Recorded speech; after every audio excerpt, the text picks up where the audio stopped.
Isang pinagpalang araw sa inyong lahat. Tayo po'y magninilay sa salita ng Diyos, ang pinagmumulan ng awa ng ating buhay, ang salitawa. Today, my dear brothers and sisters, we are celebrating the memorial of Saint Catherine of Alexandria, a virgin and martyr. We hear in our gospel reading today, Jesus telling to the people who are amazed of the beauty of the temple because it is adorned with beautiful stones and votive offerings.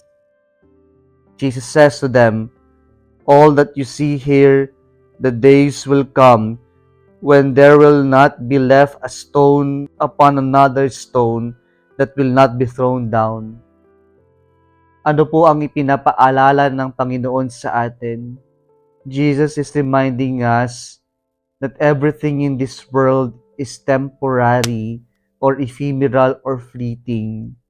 It is a reality that we must keep on reminding ourselves. And so we cannot attach and put or anchor our hope on material things. Because in the end, all these things will come to their end.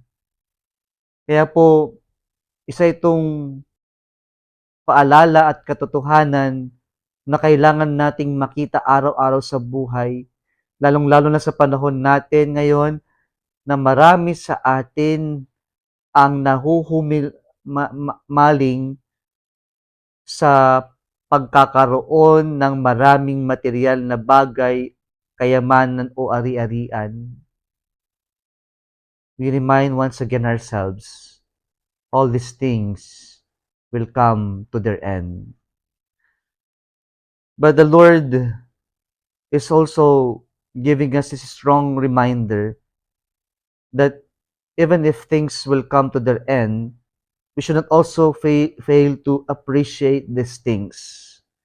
And so, when the Lord gives us material things, it is always good to appreciate them, that they come from God, or it is always good to see the beauty of God's creation.